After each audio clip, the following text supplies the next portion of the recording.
Mount road மகாவிஷ்ணுன்னு refer பண்ணாங்க. நான் அப்படி பண்ணாமல் இந்துவின் தலைவராக இன்று எடிட்டோரியல் சீஃப் எடிட்டோரியல் ஹெட்டாக இருக்கக்கூடிய Malini Parthasarathy, a friend with whom I have a lot of quarrels, so Malini Parthasarathy அவர்களுக்கும் இந்த கூட்டத்துக்கு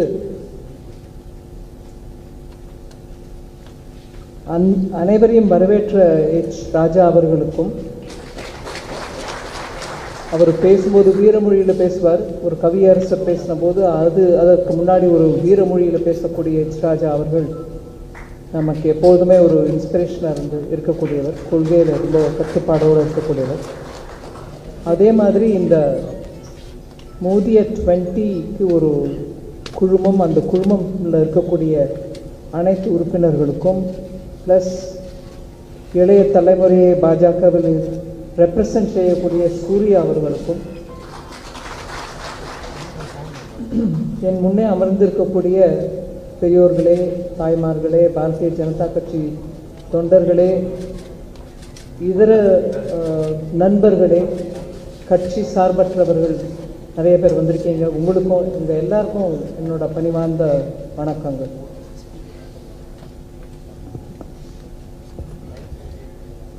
மோடி அட் 20 இதை பற்றி பேசுறதுக்கு தான் இன்றைக்கி நம்ம எல்லாரும் இங்கே வந்திருக்கோம். அண்ணாமலை அவர்கள் நல்ல ஒரு தொடக்கத்திலே இந்த புத்தகத்தை பற்றி நல்ல விளக்கமாக எடுத்து சொல்லிட்டாங்க. அதுக்கப்புறம் நிதியரசர் எவ்வளோ விவரமாக ஒவ்வொரு எழுத்தாளரும் என்ன எழுதியிருக்காங்கன்றதை பற்றி எடுத்து சொன்னாங்க. மாலினி அவங்களோட எக்ஸ்பீரியன்ஸையும் எடுத்து சொன்னாங்க. எச் ராஜா அதே மாதிரி எடுத்து சொன்னாங்க. நான் ஒரு விதத்தில் இந்த புத்தகத்தையே பற்றி பேசினாலும் என்னுடைய அனுபவத்தையும் சேர்த்து ஒரு இந்த புஸ்தகத்தை பற்றி பேசக்கூடிய அந்த சந்தர்ப்பத்தில் சில விஷயங்களை சொல்ல விரும்புகிறேன். மோடி அட் 20 அப்படிங்கிறது எதுக்கு?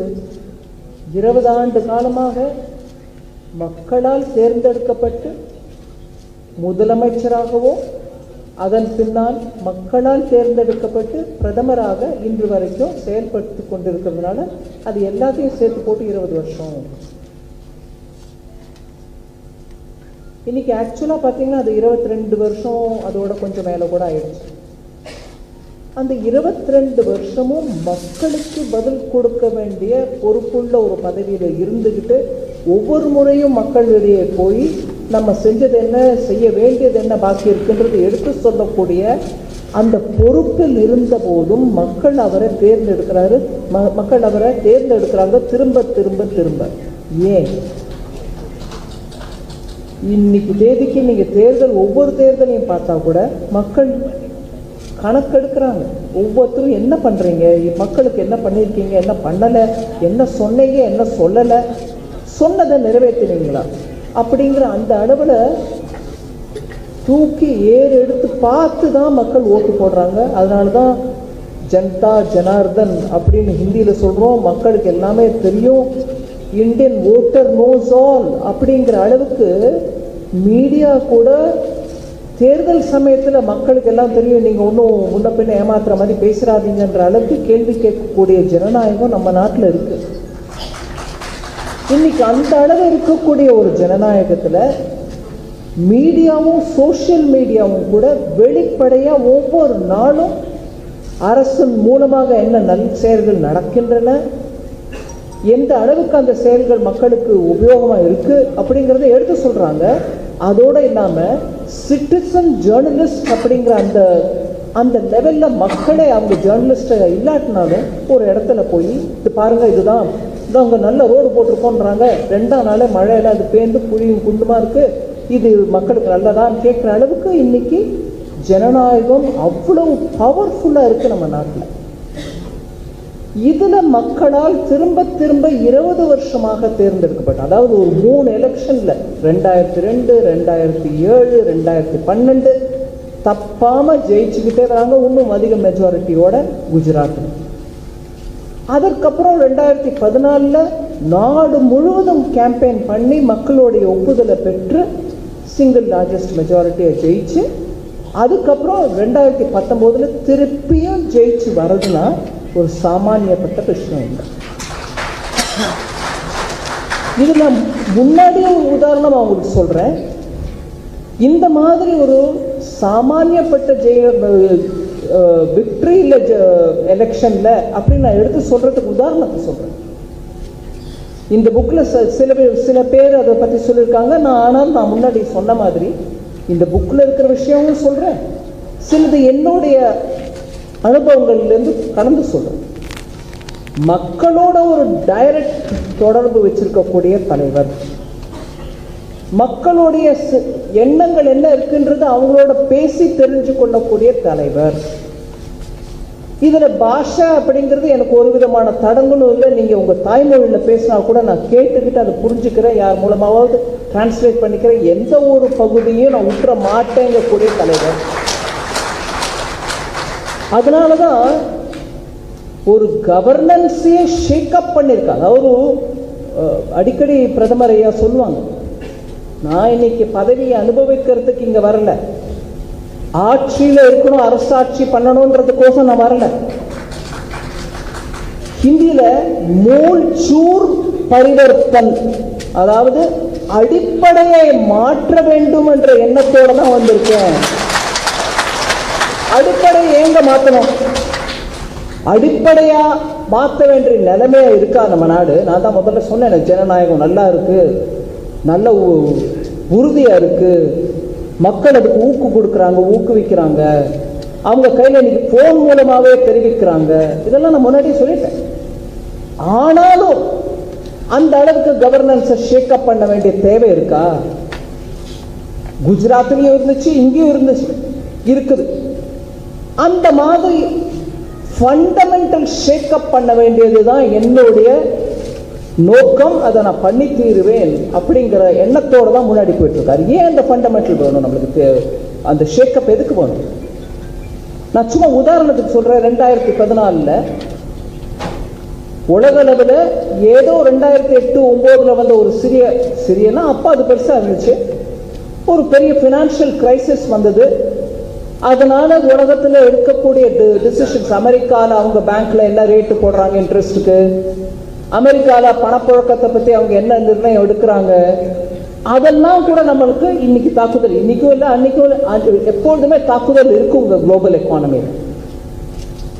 அந்த மாதிரி தாக்குதல் ஏற்பட்ட போது கதி கலங்கி போயிட்டாங்க நம்ம நாட்டில்.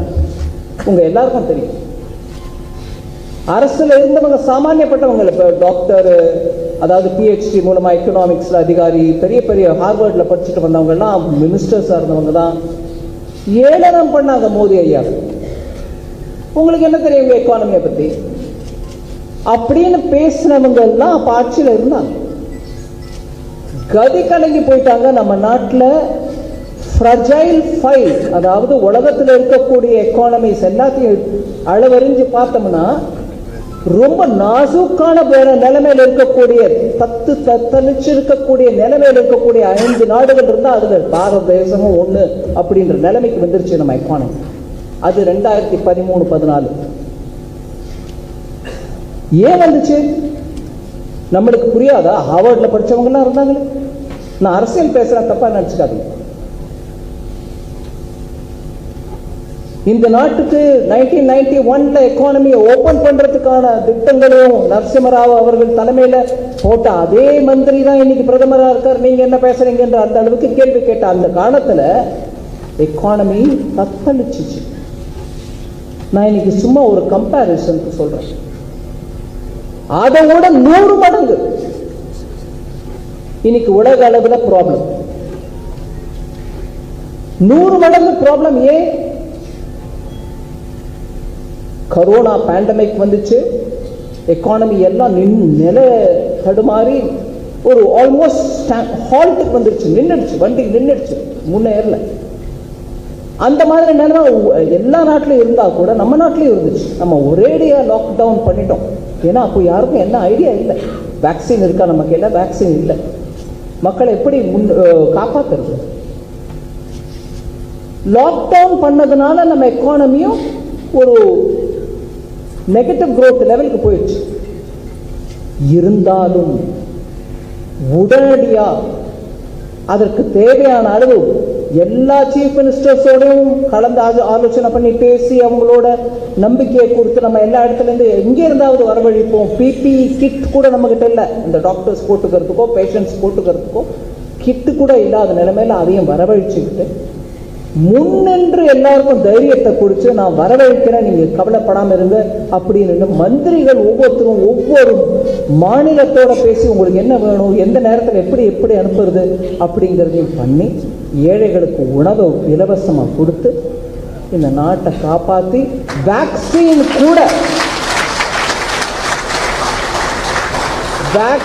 எங்கேயுமே இல்லாத நிலைமையில உங்களுக்கு தெரியும், இதை பற்றி நிறைய பப்ளிக்ல பேசியிருக்கோம்.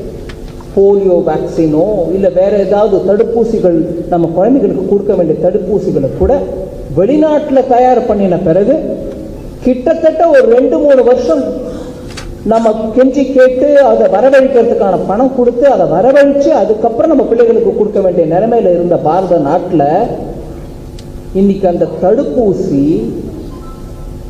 நல்ல முன்னேறின நாடுகளுக்கு இணையாக நம்ம நாட்டில் ஒரு தடுப்பூசி இல்லை, நம்மளே இங்க தயார் பண்ணி அதோட பேட்டன்ட்டையும் எடுத்த ஒன்று இருந்தா அங்கே இருந்து இன்னொரு பேட்டன்ட்டை வர வச்சு நம்மளா உற்பத்தி பண்ணக்கூடிய அந்த நிலைமைக்கு பிரதமரே டைரக்டா அந்த கம்பெனிகளுடன் பேசி அவங்களுக்கு ஆறுதல் அளித்து எவ்வளவு சப்போர்ட் கொடுக்கணுமோ கொடுத்து இன்னைக்கு 200 கோடி மக்களுக்கு ஆல்ரெடி கொடுத்துட்டோம். இதெல்லாம் எப்படி நடக்குது? அந்த தலைவன் நம்ம சொல்லக்கூடியவர் நமக்கு நம்பிக்கை அளிக்க வேண்டும்.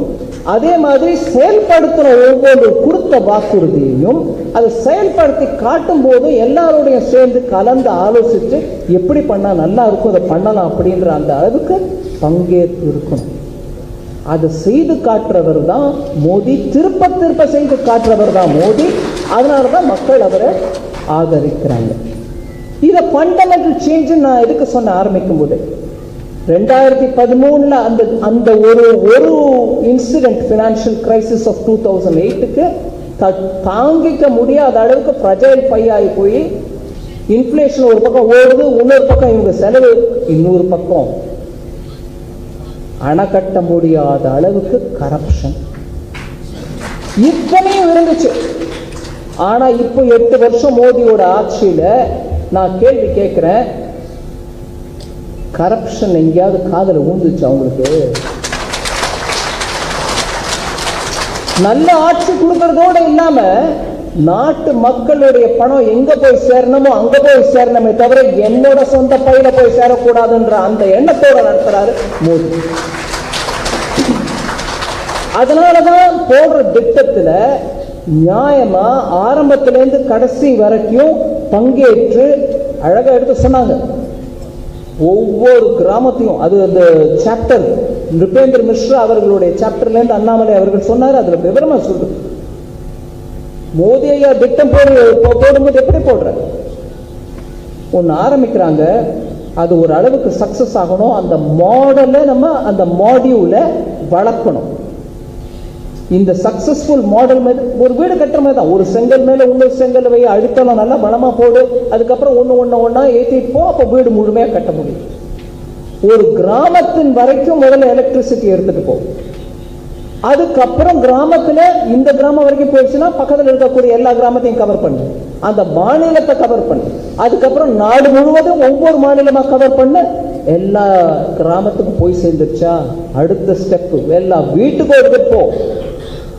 அந்த வீட்டில் இருக்கக்கூடிய ஒவ்வொருத்தருக்கும் கரண்ட் உபயோகம் பண்றதுக்கு சரியான பல்பை கொடு, அதனால மீட்டர் சார்ஜஸ் கம்மியா வரணும், நல்ல வெளிச்சமும் இருக்கணும் அப்படின்ற ஒவ்வொரு அம்சத்தையும் யோசிச்சு திட்டம் செயல்படுது. சோ கவர்னன்ஸ் ஷேக்அப் நம்ம சொல்லும் போது நான் எலக்ட்ரிசிட்டி கொடுக்கறதுக்கு திட்டம் போட்டுட்டேன், இந்த 1000 கோடி கொடுத்துட்டோம், அது போயிடும் கிராமத்துக்கு. நான் மக்களிடையே ரெட் ஃபோர்ட்ல ஆகஸ்ட் 15 நின்றுட்டு பேச முடியும்னாலும் நான் கொடுத்துட்டேன், 1000 கோடி மக்களுக்கு கரண்ட் வந்துடும் அப்படின்னு சொல்றது இல்லைங்க. 2006-07 நீங்க குஜராத்துக்கு போயிட்டு இருந்தீங்க, நான் போயிட்டு இருந்த கட்சி ஒரு தொண்டனா குஜராத்ல எனக்கு கொடுக்கப்பட்ட பொறுப்புக்கோசம் ஒவ்வொரு முறையும் போகும்போது கூட Gujarat electricity surplus state, 3-phase power ஒவ்வொரு கிராமத்திலையும் அவைலபிள். அதுக்கப்புறம் அந்த சர்ப்ளஸ் பவரை நாட்டுக்கு நான் கொடுக்குறேன், எங்க தேவை போக மீதி உங்களுக்கு கொடுக்குறேன், எங்களுக்கு கிரிட்ல கனெக்ஷன் கொடுங்கன்னு கேட்டா, அப்ப மத்திய அரசுல இருந்த கட்சி, ஐயோ குஜராத் நல்லா எலக்ட்ரிசிட்டி ப்ரொடியூஸ் பண்ணுதா, இது எக்ஸஸ் ப்ரொடியூஸ் பண்ணுதா, அதை பக்கத்தில் இருக்கக்கூடிய ராஜஸ்தான் டெல்லிக்கு கொடுக்குறேங்கிறாங்களா, கிரிட்ல கனெக்ஷன் கொடுக்கணுமா, கொடுக்காத பேசாம விட்டுரு. இது நான் சொல்றது நிஜம். ஒரு ஸ்டேட் தன்னுடைய எஃபிஷியன்சினால நல்ல தரமான வேலை செய்து எலக்ட்ரிசிட்டி நான் நிறைய ப்ரொடியூஸ் பண்றேன், எடுத்துட்டு போங்க, மீது ஸ்டேட்டுக்கு யூஸ் பண்ணிக்காங்கன்னா கூட தடுத்து நிறுத்தக்கூடிய அளவுல குறுகிய மனப்பான்மையோட செயல்பட்டாங்க மோடி ஐயா. குறுகிய மனப்பான்மையோட எப்பவும் செயல்படல. அதனாலதான் இன்னைக்கும் பாத்தீங்கன்னா இந்த நாடு முன்னேறணும்னா எல்லா மாநிலமும் நல்லா முன்னேறினாதான் முடியும் அப்படிங்கிற அந்த எண்ணத்தோட ஒவ்வொரு மாநிலத்துல கூட நல்ல முன்னேறின மாநிலமா இருந்தாலும் சில மாவட்டங்கள் பின்தங்கி இருக்கின்றன, அவற்றையும் கூட நம்ம எடுத்துட்டு போனோம், முன்னேற்றம் அங்கேயும் வரணும். அப்படிங்கிறதுனால தான் 116 டிஸ்ட்ரிக்ட்ஸ், அதாவது இந்த நாட்டில் 116 மாவட்டங்கள் எங்க இருந்தாலும் எந்த கட்சி ஆளுமையில் இருந்தாலும் அவங்களையும் சேர்த்து முன்னேற்றணும். ஏன்னா நல்ல முன்னேறி இருக்கக்கூடிய ஒரு மாநிலத்தில் கூட ஒரு பின்தங்கிய மாவட்டம் ஏன் இருக்கு அப்படின்னு கேட்டு அவங்களை கூட அரவணைச்சு கூட்டிட்டு போகக்கூடிய அந்த ஆஸ்பிரேஷனல் டிஸ்ட்ரிக்ட் வேலையை தொடங்கினது மோடி ஐயா தான். அங்க பாரபட்சம் பார்க்கல அவரு, ஐயோ இங்க அந்த கட்சியா இல்ல இங்க இந்த கட்சியா, நம்மளுக்கு தேவையில்லை விட்டுருங்க, நம்ம பிஜேபி கட்சிகளை பார்த்துக்கலாம் யோசிக்கல. குறுகிய மனப்பான்மையில் அவர் எப்போதும் செயல்படல. அதனால நீங்க பாத்தீங்கன்னா ஏன் அவருக்கு சக்சஸ் வருதுன்னா ஒவ்வொரு ஸ்டேஜ்லையும் யோசிச்சு மக்களுடைய பங்கேற்பு இருக்கணும், அவங்களுடைய ஒப்பீனியன் வரணும், இந்த திட்டத்தில் அவங்களும் உரிமையா இது நம்ம திட்டம்னு உரிமை கொள்ளணும், அப்பதான் அது முன்னேற முடியும்.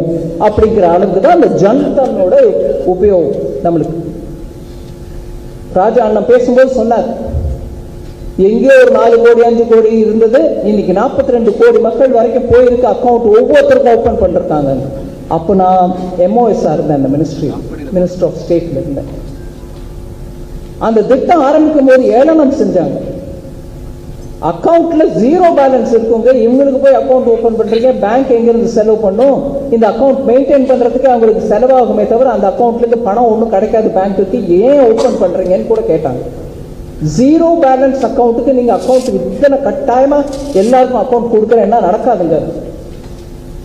இன்னைக்கு அந்த அக்கௌண்ட்ல நான் சொல்ற நம்பர் மாறுதல், நான் சொல்றது ஒரு 10 நாள் பழைய டேட்டாவா இருக்கலாம், 1,60,60,000 கோடி வரைக்கும் இன்னைக்கு பேலன்ஸ் இருக்கு அந்த அக்கௌண்ட். அந்த ஜன்தன் 0 பேலன்ஸ் அக்கௌண்ட், இவங்களுக்கு அக்கௌண்ட் ஏன் ஓபன் பண்றாரு மோடி ஐயா, பேங்க்குக்கு நஷ்டம் ஆகும்னு சொன்னவங்க இன்னைக்கு அந்த 1,60,60,000 கோடிக்கு மேல பேலன்ஸ் வச்சிருக்காங்க ஏழை மக்கள் அவங்களோட அக்கௌண்ட்ல. அந்த அக்கௌண்ட்ல இருந்து தான் பில்டப். நான் அதே மாடல் திருப்பி நான் உங்களுக்கு சொல்றேன். மோடி ஐயாவோட மாடல் எப்படிப்பட்டதுன்னா மாடுலர் மாடலா பில்ட் பண்ணி முதல்ல விவரமா விஸ்தாரமா ஸ்ப்ரெட் பண்றதுக்கான, அதுக்கப்புறம் ஒவ்வொரு செங்கல் மேலேயும் இன்னொரு செங்கலை வச்சுக்கிட்டு அப்படியே கோபுரம் மாதிரி அதை உயர்த்துறது.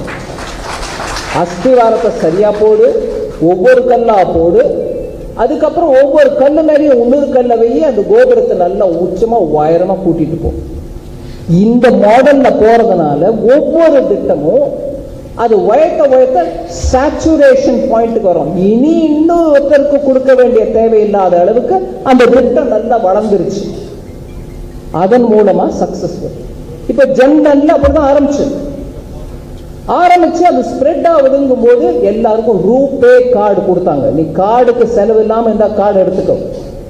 ஒருவேளை ஏடிஎம்ல போய் பணம் எடுக்கணும்னா உன் பணம், நீ உன் அக்கௌண்ட்ல 100 ரூபாய் வச்சிருக்கியோ, 500 ரூபாய் வச்சிருக்கியோ, 5 லட்சம் வச்சிருக்கியோ, நீயும் ஒரே இந்த குடிமகன் தான், பணக்காரனும் இந்த நாட்டுக்கு ஒரு குடிமகன் தான், நம்ம 2 பேர் கையில. மோடி ஐயா நான் சொல்லி கேட்டிருக்கேன் காதால், இவங்க பாக்கெட்ல இருந்து ஆமெக்ஸ் கார்டு, விசா கார்டு எடுக்கிற மாதிரி என் ஏழை சகோதரன் கூட அவன் பாக்கெட்ல இருந்து ஒரு கார்டு எடுக்கணும். அவனும் தைரியமா ஏடிஎம்ல போய் எடுக்கிற 10 ரூபாயோ 20 ரூபாயோ எடுக்கணும், ஆனா அவனும் எடுக்கணும். கார்டு கொடுங்க அவங்களுக்கு. என்ன ஆனா இன்னைக்கு டெக்னாலஜி மூலமா அந்த ரூபே கார்டை விட இன்னும் முந்தி போயாச்சு நம்ம நாட்டில். கியூஆர் கோடு அவங்க கிட்ட இருக்கிற அது சின்ன போன் மூலமாவே கியூஆர் கோடை வச்சுக்கிட்டு அவங்க வியாபாரம் பண்றாங்க. கார்டு கூட தேவையில்லை அவங்களுக்கு. இந்த டிஜிட்டைசேஷனை பத்தி கூட நான் விவரமா பேச எத்தனையோ இருக்கு சொல்றதுக்கு, பேச்சுக்கு சொல்றேன். இந்த ஏளனம் பண்றவங்க என்னென்னைக்கும் பண்ணிக்கிட்டே இருப்பாங்க. ஏளனம் அவங்களால செயல்படுத்த முடியாது, ஆனா செயல்படுத்தக்கூடிய மோடி போன்ற தலைவர்களை ஏளனம் செய்து கொண்டே இருப்பாங்க. இந்த டிஜிட்டைசேஷனை பத்தி கூட உங்களுக்கே தெரியும், நான் பேர் எடுக்க விரும்பல. தமிழ்நாட்டை சேர்ந்த ஒரு பெரிய தலைவர், அதுவும் நல்ல நிதியை பத்தி தெரிஞ்சவர். என்னங்க கிராமத்தில், you think people will be able to use it? Is there going to be electricity in the village? Do you think common people can use this?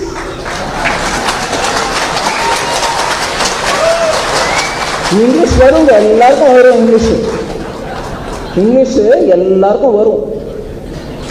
நீங்க இங்கிலீஷ்ல சொன்னதுனால மாத்திரம் அது நடக்காம போகலையே, நடந்துருச்சுங்க.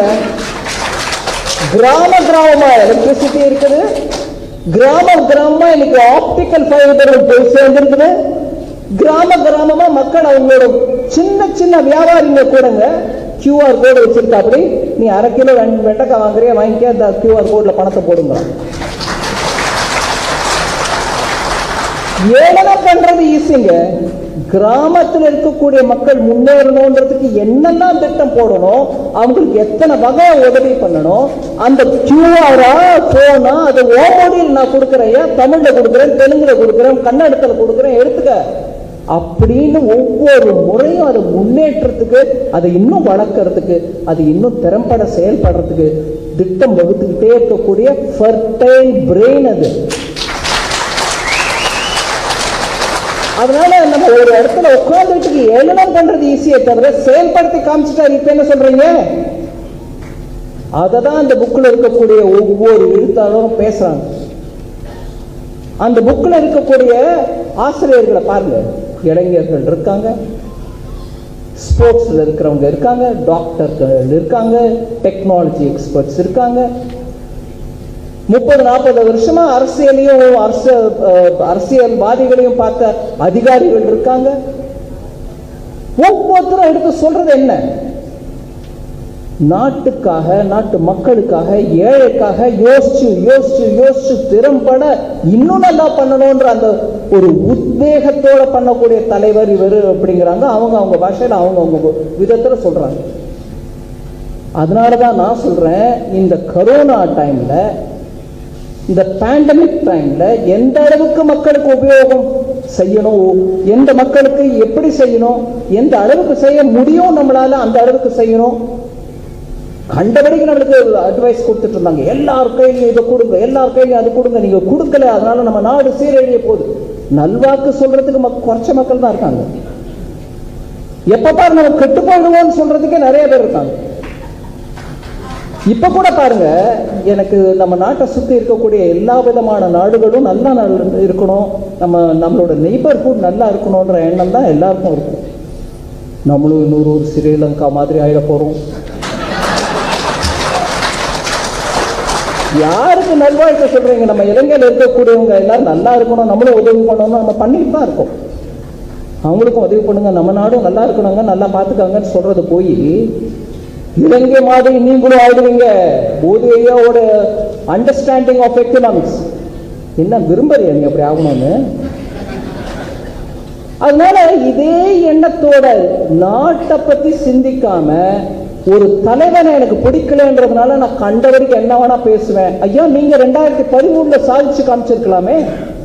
இப்ப இருக்கக்கூடிய அந்த சேலஞ்சஸ் கம்பேர் பண்ணா அப்ப இருந்த சேலஞ்சஸ் ஒண்ணு இல்லைங்க. கரோனா, 2வது வேவு, 3வது ஓமிக்ரான் வேவு, அதுக்கப்புறம் நல்லா கொஞ்சம் வெளியில வரோன்ற போது ரஷ்யா உக்ரைன் வாரு,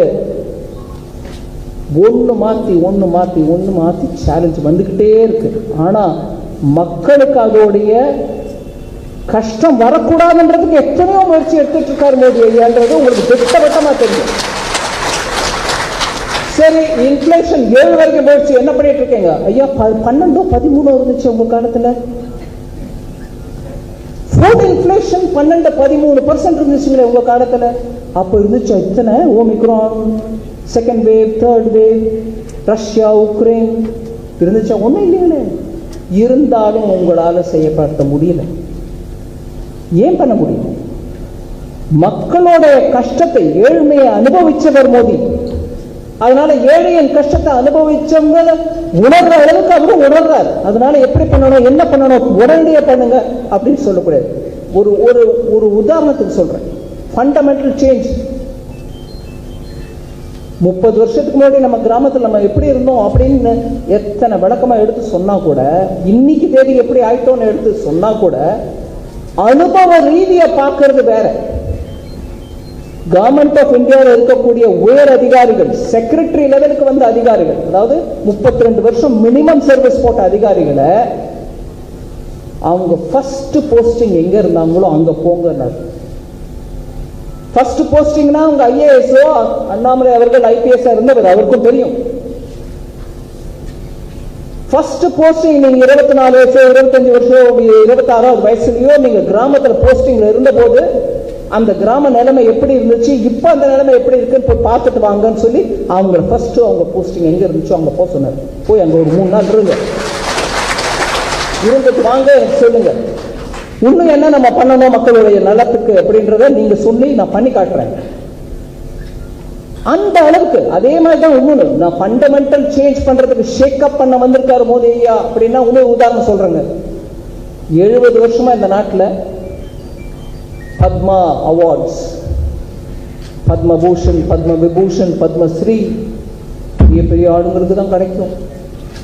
நம்ம எல்லாருக்கும் கூட தெரியும், சில பேர் பத்மஸ்ரீ இந்த வருஷம், அடுத்த வருஷம் பத்ம பூஷன் வாங்குவாங்க, 3வது வருஷம் பத்ம விபூஷன் வாங்கிடுவாங்க. ஐயோ அதெல்லாம் அந்த நிலைமையெல்லாம் அப்படின்னு நினைச்சிட்டு இருந்த காலத்துல மோடி ஐயா என்ன பண்ணாங்க? பேரு ஊரு தெரியாத பாமர மக்கள், அவங்க ஊர்ல அவங்க கிராமத்துல யார் என்ன சொன்னாலும் மக்களுக்காக நம்ம மரம் நட்டுக்கிட்டே போயிட்டு இருக்காங்க. 1 லட்சம் மரம் நட்டுட்டாங்க என் வயசுல. அப்படிங்கிற ஒரு அம்மா கிராமத்துக்கு ரோடு இல்லாம தன்னுடைய பெண்டாட்டி கர்ப்பவதி ஹாஸ்பிட்டல் போயிட்டு ரொம்ப கஷ்டப்பட்டு அந்த கஷ்டத்தை பார்த்தவர் கிராமத்துக்கு ரோடு கொடுங்க, ரோடு கொடுங்க, ரோடு கொடுங்கன்னு கேட்டு ரோடு வராதவங்க, அட போய நீங்க ரோடு கொடுப்பீங்களோ இல்லையோ, நானே என் மலையை கொத்தி அந்த ரோடை சரி பண்ணி ஒரு கச்சா ரோடு போட்டு ஹாஸ்பிட்டல் வரைக்கும் நானே எடுத்துட்டு போயிட்டேன். நீ ரோடு போடாம போ, நான் நாட்டை குறை சொல்ல, நான் என்னால பண்ணதை என் கிராமத்துக்கு நான் பண்ணி காமிச்சிட்டேன் அப்படிங்கிற அந்த சாமானியப்பட்ட மனுஷனை கூட தேடி கொடுத்து அவருக்கு பத்மஸ்ரீ கொடுத்தாரு. இப்படியாக நார்மல் சிட்டிசன் ஒவ்வொருத்தரையும் எங்க எங்க இருக்காங்களோ அவங்களை தேடி கண்டுபிடிச்சு அவங்களுக்கு அவார்டு கொடுத்தாங்க. அந்த பத்மா அவார்டு இன்னைக்கு பீப்புள்ஸ் அவார்டு ஆயிருக்கு. 70 வருஷமா என்னோட ஃப்ரெண்டு, எனக்கு கட்சிக்கு பணம் கொடுத்தமா இல்லை, என்னோட பிள்ளையோட ஸ்கூல்ல படிச்ச பையன், இவங்களுக்கு தான் போயிட்டு இருந்துச்சு அவார்டு. இன்னைக்கு அந்த அவார்டு அவங்க யாருக்கும் கிடைக்கிறது இல்லை. அவங்க ஊர்ல நாட்டு சேவை பண்ற ஒவ்வொரு மக்களையும் தேடி போய் எடுத்துட்டு வந்து வாங்க, நீங்க ராஷ்டிரபதி பவனுக்கு வாங்க. நீங்க பாத்தீங்க இந்த படம், என்ன மாதிரி நார்மல் மக்கள், நார்மல் செருப்பு காலில் இல்லாதவங்க கூட வந்து ராஷ்டிரபதி ஐயா கிட்ட இருந்து தலை வணங்கி அவார்டு வாங்கிட்டு போறாங்க. அவங்க இந்த நாட்டுக்கு வாழ வைக்கக்கூடிய பெரிய மக்கள். அந்த பெருமக்களுக்கு கொடுக்கக்கூடிய அவார்டு இன்னைக்கு பத்மா அவார்டு. இதுதான் ஃபண்டமெண்டல் ஷேக்கப்புக்கு ஒரு உதாரணம்.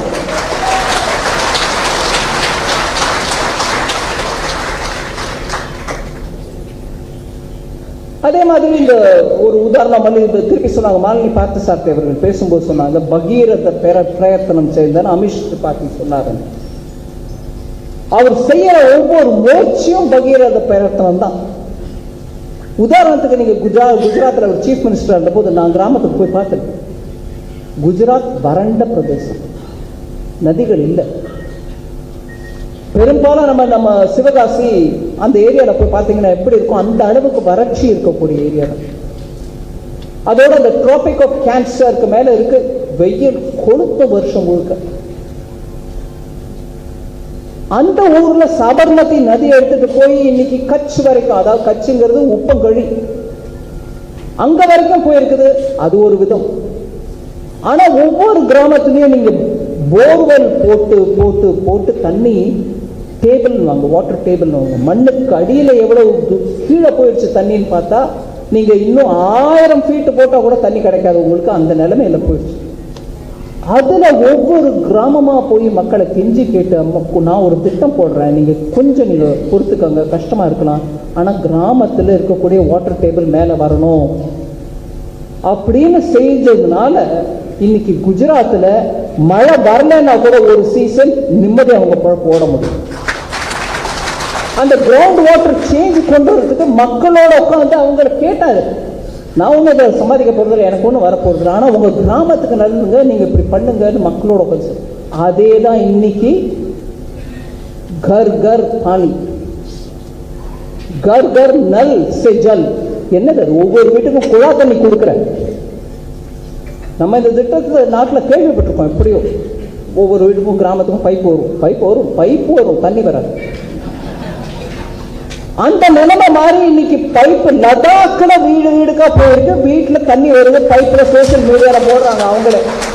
லடாக்ங்கிறது உயரத்தில் இருக்கக்கூடிய ஒரு டெசர்ட், ஹை ஆல்டிடியூட் டெசர்ட். அங்க கூட நீ தண்ணீர் போயிருக்கு.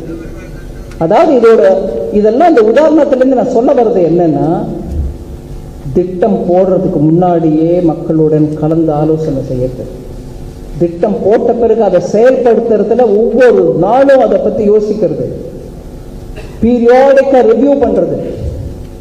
ஏங்க இன்னொன்று அவர்கிட்ட இருக்கக்கூடிய ஒரு வண்டர்ஃபுல் குவாலிட்டி, நான் திட்டம் போட்டேன், நான் செயல்படுத்திட்டேன், யார் நீ வந்து என்கிட்ட பேசுறது இல்லாம சொல்றாரு. யார் வேணாலும் அதை போய் ஸ்டடி பண்ணிட்டு எனக்கு சொல்லுங்க ரிப்போர்ட்.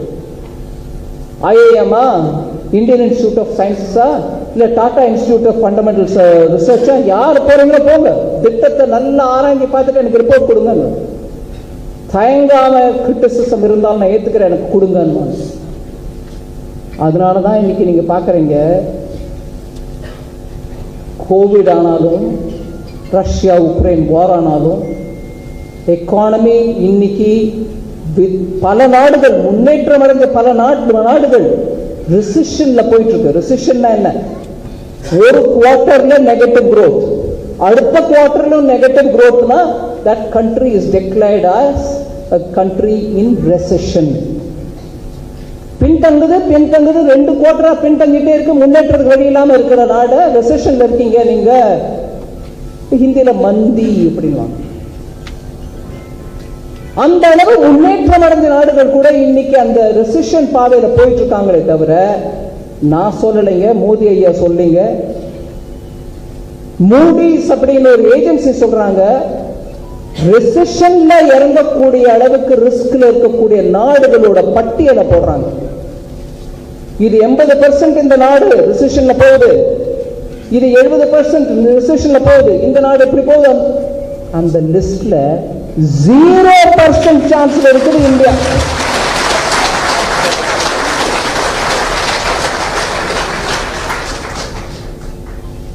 சோ இந்த இவ்வளவு கஷ்டத்துக்கும் இடையிலே பாரத நாடு ஒண்ணு மாத்திரம் ரிசெஷன்ல போகாது அப்படிங்கிற அந்த ஃபிகர் எப்படி வருது?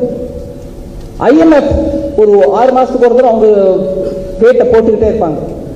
உலகில முன்னேற்றம் எப்படி இருக்கு, வியாபாரம் எப்படி நடக்குது, வர்த்தகம் எப்படி போகுது,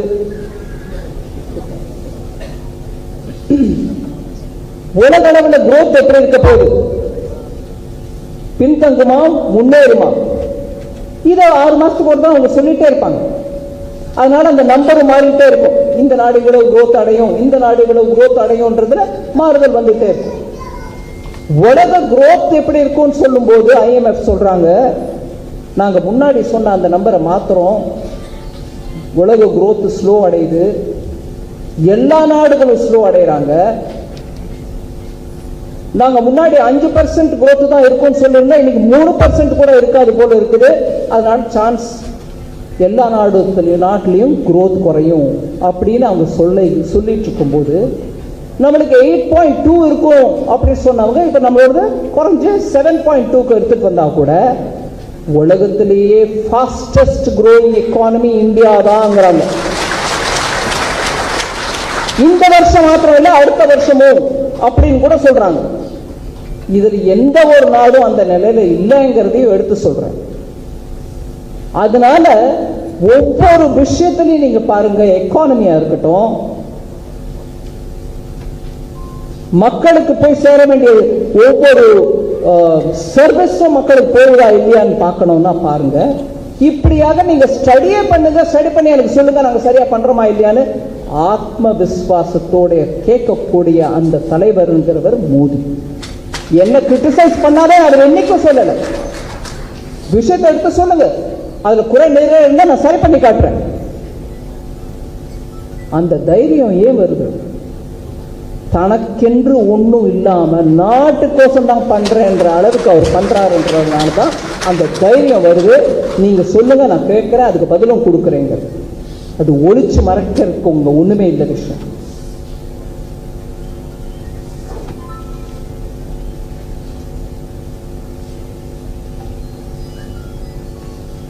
இது இப்படி இருக்கையில நான் நிஜமா நம்ம நாட்டின் அதிர்ஷ்டம்னு பாவிக்கிறேன். கரோனா போல ஒரு சமயத்தில் நம்மளுக்கு இந்த மாதிரி தன்னல மற்ற ஒரு தலைவர் நம்மளுக்கு இருந்து நாட்டை நல்லா முன்னேற்றி எடுத்துட்டு போயிட்டு இருக்காரு. பாரத நாடு சுதந்திரம் அடைந்து 100வது வருஷம் 2047 எப்படி இருக்கணும், அப்ப இந்த நாட்டில் என்னென்ன ஃபெசிலிட்டிஸ் இருக்கணும், ஒவ்வொரு இளைஞனும் அவன் கற்பனையில என்னெல்லாம் நினைச்சிட்டு இருக்கானா, இந்த நாட்டில் எப்படிலாம் வளரணும், நம்ம நாடு கூட ஒவ்வொரு முன்னேற்றம் அடைஞ்ச நாடு மாதிரி இருக்கணும் அப்படின்னு எதிர்பார்க்கையில அவங்களுக்கு என்னெல்லாம் நம்ம செய்து காட்டணும் அப்படிங்கிற அந்த அளவுக்கு ஒரு விஷனரி லீடர் அடுத்த 25 வருஷத்துக்கு என்ன செய்யணும்ன்றதையே திட்டம் போட்டு அதை செயல்படுத்துறதுக்கான முயற்சி ஆல்ரெடி முதலாயிருச்சு, ஆரம்பிச்சாச்சு. அதனாலதான் நீங்க பாத்தீங்கன்னா இந்தியா ஸ்டாக் அப்படின்னு நம்ம ஒரு டெக்னாலஜி உபயோகப்படுத்தி பேமெண்ட் சிஸ்டமா இருந்தாலும் சரி, டிஜிட்டல் பேங்கா இருந்தாலும் சரி, டிஜிட்டல் யூனிவர்சிட்டிஸா இருந்தாலும் சரி, அப்படியாக ஒவ்வொரு விதத்திலையும் டெக்னாலஜி மூலமாக நம்ம அட்வான்ஸா இருக்கணும்ன்ற அந்த சிஸ்டமோட நீங்க வேக்சினேஷனுக்கும் டிஜிட்டல் மூலமா உங்களுக்கு சர்டிபிகேட் கிடைக்குது. மீதி நாட்டில் அவங்க கையெழுத்து போட்டு பேப்பர் கொடுக்குறோம், அப்படி துண்டு எனக்கு வேக்சினேஷன் ஆயிடுச்சுங்கன்னு காட்டுறதுக்கு. நம்ம அப்படி இல்லை, நம்ம போன்ல காட்டுறோம், பாருங்க எங்களோடது. இப்படியாக ஒவ்வொரு விதத்திலையும் டெக்னாலஜியை உபயோகப்படுத்தி மனித வாழ்க்கைங்கிறது ஈஸியா அவங்க இருந்த இடத்துல இருந்து நடத்திக்கணும். அவங்க குடும்பத்தை பற்றி அவங்க வேற ஏதாவது கவலை இருந்தா இருக்கலாமே தவிர வேற விதமான கவலைகள் அரசின் மூலமா வரக்கூடாதுன்ற அந்த முறைக்கு எடுத்துட்டு போயிட்டு இருக்காரு. 2047 இந்திய நாடு பெருமைப்படக்கூடிய அந்த அளவுக்கு இருக்க வேண்டும்.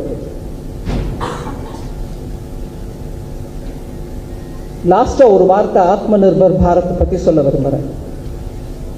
இங்க உட்கார்ந்துட்டு இருக்கும்போது எம்ஜிஆர் அவர்களுடைய போட்டோ இருக்குது, அந்த பக்கம் பார்த்தீங்கன்னா முன்னாள் முதலமைச்சர் ஜெயலலிதா அவர்களோட போட்டோ இருக்கு. தமிழ்நாட்டில் சினிமா பாடல்கள், எனக்கு சடனாக என்னோட சின்ன வயசு பாட்டு ஒன்று ஞாபகம் வந்துச்சு. நான் ரொம்ப ஃபிலிம்ஸில் அவ்வளவு இன்ட்ரெஸ்டோட பார்த்து ஞாபகம் வச்சிருக்கிறது குறைச்சல் தான். பட் ஏதோ ஒரு முறை ஒரு பாட்டு, என்ன இல்லை இந்த திருநாட்டில் ஏன் கையை ஏந்த வேண்டும் வெளிநாட்டில் பாட்டு இருந்துச்சுங்களா? நல்ல உணர்ச்சியோட பாடக்கூடிய அந்த பாட்டு. என்ன இல்லை இந்த திருநாட்டில் ஏன் கையை ஏந்த வேண்டும் வெளிநாட்டில், அதுதாங்க ஆத்ம நிர்பர் பாரத்தோட மெயின் பிலாசபி. தமிழ்ல அந்த பாட்டை கேட்டிருக்கோமே, 40-50 வருஷத்துக்கு முன்னாடி வந்து கேட்டிருக்கோமே. அந்த பிலாசபியை வச்சுக்கிட்டு இந்த நாட்டை நம்மளுடைய சொத்து, நம்மளுடைய சக்தியில நம்ம நாட்டை நல்லா வளர்க்கணும்ன்ற அந்த திட்டத்துல இந்த நாட்டை முன்னேற்றத்துக்கு முயற்சிகள் எத்தனை நடந்தது நான் கேள்வி கேட்கிறேன்.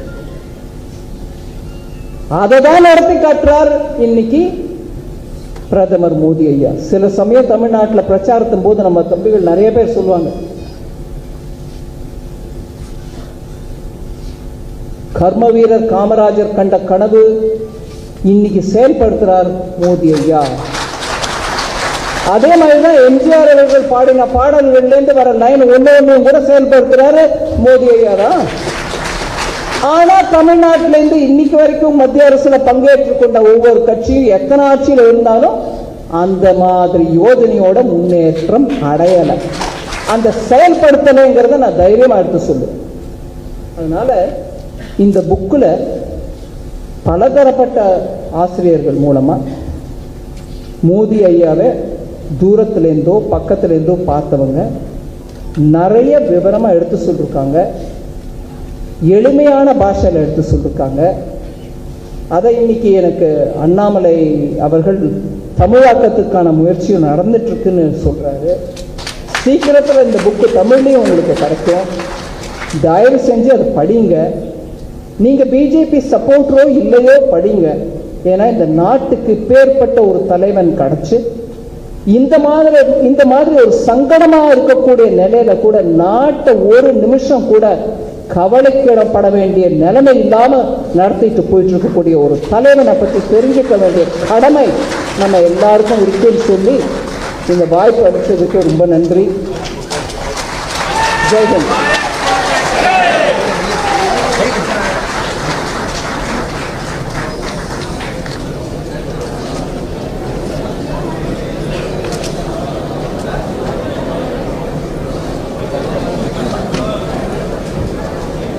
அனைவரும் இருக்கையில் அமைதியாக அமருமாறு கேட்டுக்கொள்கிறோம்.